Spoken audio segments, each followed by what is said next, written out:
Warriors are fighters, but all fighters are not necessarily warriors.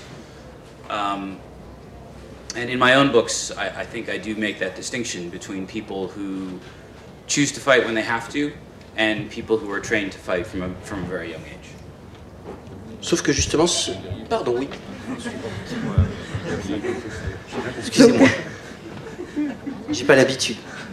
Donc oui, je pense qu'effectivement, un guerrier, c'est quelqu'un qui a reçu un entraînement et notamment pour se battre au sein d'un groupe, alors que les combattants n'ont pas eu d'entraînement.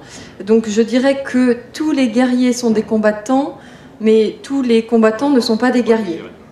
Et donc dans mon livre, je fais cette distinction. Il y a des personnages qui se battent quand ils doivent se battre, et d'autres qui ont été entraînés pour ça. On peut même parler d'une hiérarchie.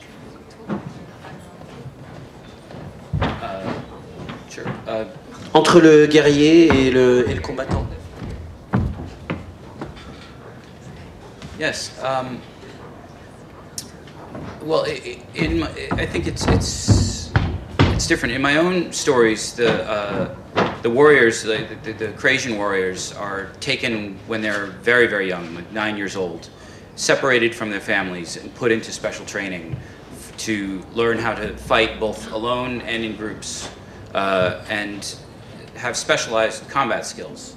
But then I have other characters who come to fight as adults and don't have that kind of group training and that special training, but continue to fight. And so I think the warriors probably are more skilled, but that doesn't necessarily mean that they are better, or how can I say? Supérieur peut-être. Yeah.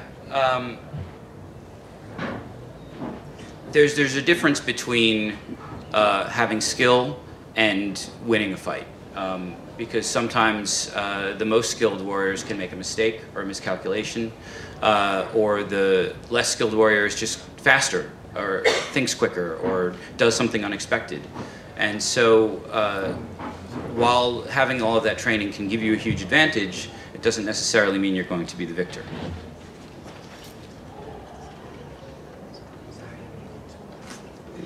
Donc je pense que ce sont bien deux choses différentes. Dans mon roman, il y a les guerriers de Grazia qui, à l'âge de 9 ans, sont séparés de leur famille. On leur donne une formation spéciale pour savoir se battre à la fois seuls et en groupe. Ils apprennent les compétences du combat. D'autres apprennent à se battre uniquement à l'âge adulte et ils n'apprennent pas à se battre en groupe et n'ont pas d'entraînement spécial. Malgré tout, ils apprennent à se battre d'eux-mêmes. Donc pour moi, un guerrier, c'est quelqu'un qui a des compétences particulières. Ça ne veut pas forcément dire qu'il est meilleur ou supérieur aux combattants. C'est différent. C'est pas parce qu'on a les compétences qu'on va forcément gagner. Quelqu'un qui a subi un entraînement peut faire une erreur, et quelqu'un qui n'a pas suivi d'entraînement peut être plus rapide, penser plus vite ou faire quelque chose d'inattendu. Ce qui veut dire qu'avoir l'entraînement ne veut pas forcément dire qu'on va gagner. Oh bah, la transition est toute trouvée pour se tourner vers Xavier Mauméjean, parce que dans Rosée de Feu, on est vraiment dans cette problématique-là, avec là aussi des guerriers et des combattants, et là aussi on peut, je pense, marquer une différence entre eux. Oui, absolument. Le roman se base sur l'année 1944-1945 au Japon, et tout le monde est impliqué dans la guerre, au point que l'état-major de la marine japonaise avait déclaré que tous les hommes du Japon impérial sont membres d'un commando suicide, donc civil, militaire, etc. Et dans ce qu'a dit Peter Brett, évidemment, j'ai entendu des choses qui m'ont parlé, parce que il y a des combattants, ce sont même les hommes et civils qui sont prêts à devoir se battre en cas d'invasion. Il y a les jeunes étudiants qu'on va chercher à l'université, auxquels on donne une formation sommaire pour devenir pilote suicide.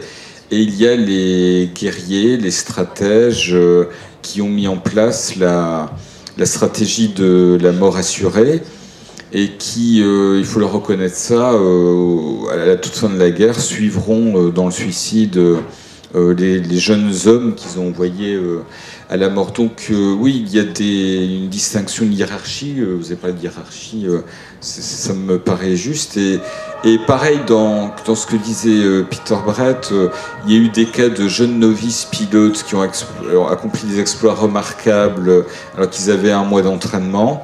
Et des vétérans de la guerre en Chine qui se sont fait massacrer en très peu de temps. Donc on trouve en effet tous les cas de figure. Lionel Davoust, même question parce que j'ai eu la même sensation en lisant La volonté du dragon, de cette distinction entre guerrier et combattant et de cette forme de hiérarchie. Disons que ce qui m'avait assez intéressé de traiter dans La volonté, c'est qu'en fait on a un empire qui est très développé, très technologique, qui a appris en fait à apprivoiser les énergies magiques libres du monde pour s'en servir de machines, et c'est à peu près les seuls dans le monde à avoir réussi ce tour de force. Donc ils ont en fait une technologie très avancée par rapport au reste du monde qui est plus ou moins resté à l'ère médiévale. Et ces gens-là, comme tout empire bien intentionné, se sont dit que finalement le monde, si c'était eux qui dominaient, la planète serait un endroit beaucoup plus fréquentable. Donc ils se sont mis en tête de conquérir le monde entier pour le protéger en un sens de lui-même et parce qu'ils se considèrent comme étant civilisés. Et ça m'a rappelé des choses. C'est toute ressemblance avec des empires existants ou ayant existé serait bien entendu fortuite. Et en fait, ce qui m'intéressait, c'est qu'en fait, on a donc un empire qui conquiert le monde petit à petit, patiemment, assimile les peuples et les cultures depuis des siècles maintenant. Et en fait, ce sont des gens qui n'ont, grosso modo, assez rarement eu l'habitude de rencontrer de la résistance. Et en fait, ce qui je trouvais intéressant et amusant à présenter dans ce livre-là, c'est on voit ces soldats impériaux qui ont l'habitude d'être, en fait, déjà qu'on s'agenouille devant eux dès qu'ils arrivent, et surtout, qui sont des gens qui, quelque part, sont des guerriers parce qu'on a des soldats dont le métier c'est de faire la guerre, mais qui ont tellement l'habitude de gagner avec leur énorme supériorité technologique qu'ils en ont oublié ce que c'est que de combattre. Et en fait, je trouvais amusant et intéressant en fait de présenter ces gens-là qui sont confiés, on va dire, dans une certaine supériorité, et de devoir finalement se rendre compte que quand on leur résiste, finalement la guerre n'est pas aussi propre et sympathique que ce qu'elle semble être. Il y a une métaphore de la guerre au travers du jeu. Alors, je veux dire d'échecs pour simplifier peut-être un petit peu parce que c'est pas tout à fait un jeu d'échecs, mais grosso modo c'est quand même ça, avec justement l'impression qu'on a le guerrier qui va être devant l'échiquier et bouger les pièces, et puis que les combattants, eux, ils sont vraiment sur le champ de bataille et c'est eux qui en prennent, allez, vous me permettez l'expression, plein la gueule. Tout à fait. C'était aussi, je trouve qu'il y a un côté assez intéressant, qui est assez terrible et terrifiant, mais qui, quand on prend un peu de recul et qu'on étudie, mettons, l'histoire évidemment, ça n'empêche évidemment pas d'avoir la moindre compassion pour les gens qui meurent sur le champ de bataille et tout, mais si on se pose plus sur une position d'historien, je trouve qu'il y a un aspect assez intéressant et en même temps assez terrifiant, mais bon, malheureusement l'humanité est souvent comme ça, c'est que on a souvent, en tout cas, et c'est encore plus vrai aujourd'hui, d'un côté on a des généraux, des rois, des dirigeants qui ont des cartes et décident d'invasion, décident d'offensive militaire, comme ils déplaceraient des ressources économiques ou comme ils déplaceraient des pions sur une carte, effectivement, ou effectivement le côté un peu avec le jeu d'échecs. Et il y a les gens sur le champ de bataille, et c'est encore plus vrai quand on a l'habitude toujours de gagner, on se rend compte que là, pour le coup, la vérité du champ de bataille est malheureusement très différente des guerres prétendues propres, ce dont on peut entendre parler aujourd'hui de plus en plus. La guerre n'a jamais rien de propre, et quoi qu'en croient les dirigeants qui les décident dans des cabinets parfois très feutrés, en discutant de façon même très civile entre camps ennemis. Julien Delval, la même question, mais finalement la problématique va être différente. Quand on est illustrateur, est-ce qu'on fait une différenciation entre un guerrier et un combattant? Est-ce que déjà c'est faisable par l'illustration?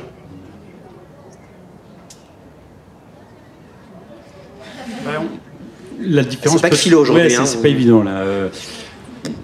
On va dire que le guerrier va avoir un équipement ou des armes qu'il faut qu'on sente qu'elles sont des amis. Donc il va y avoir, à mon avis, plus de patines, les armes sont peut-être plus abîmées, il les porte d'une manière particulière. Voilà, c'est vraiment, il doit faire corps avec son équipement, je pense. Il n'est pas frais et moulu de l'académie militaire. Voilà, c'est ça, c'est pas un beau gars bien clinquant.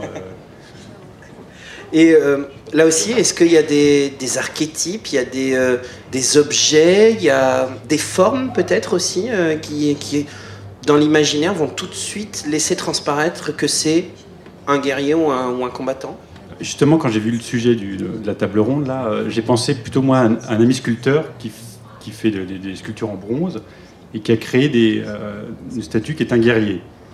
Donc c'est une forme abstraite, on reconnaît un homme, et ce qui détermine que c'est un guerrier, d'un coup c'est une excroissance qui est quelque part une arme.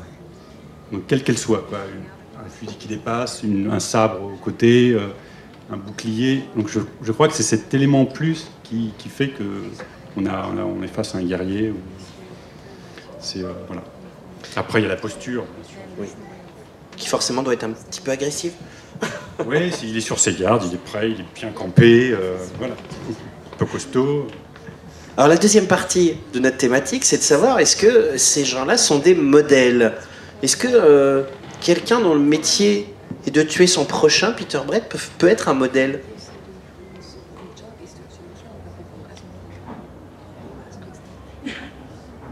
Well, I think throughout history, our cultures have been shaped by war, always.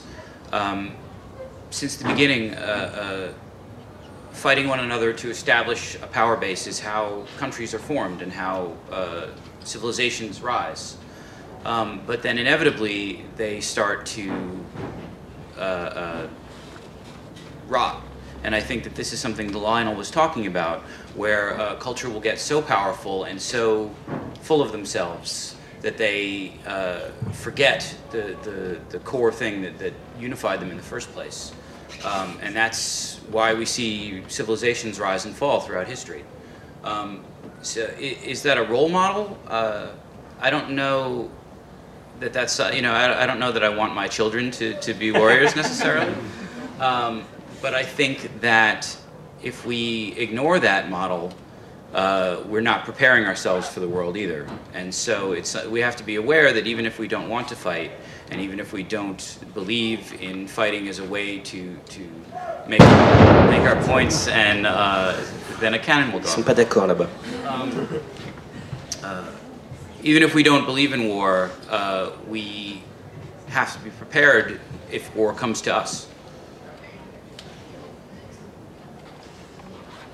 Je pense que à travers l'histoire, on voit bien que toutes les cultures ont été façonnées par la guerre. C'est comme ça que s'établissent des relations de pouvoir, c'est comme ça que se créent des pays et des civilisations. Mais inévitablement, cette civilisation finit par pourrir. Et comme Lionel l'a dit tout à l'heure, les civilisations deviennent si puissantes et si fières d'elles-mêmes qu'elles en oublient ce qui les unifiait à l'origine. Et c'est pour ça qu'on voit des civilisations se créer et se détruire. Quant à l'aspect de modèle à suivre, je ne suis pas convaincue de vouloir voir mes enfants devenir des guerriers. En revanche, je pense que si on ignore la guerre et ce modèle, on n'est pas préparé à affronter le monde. Même si on ne veut pas de la guerre, il faut quand même être préparé si jamais elle vient à vous. En tout cas, si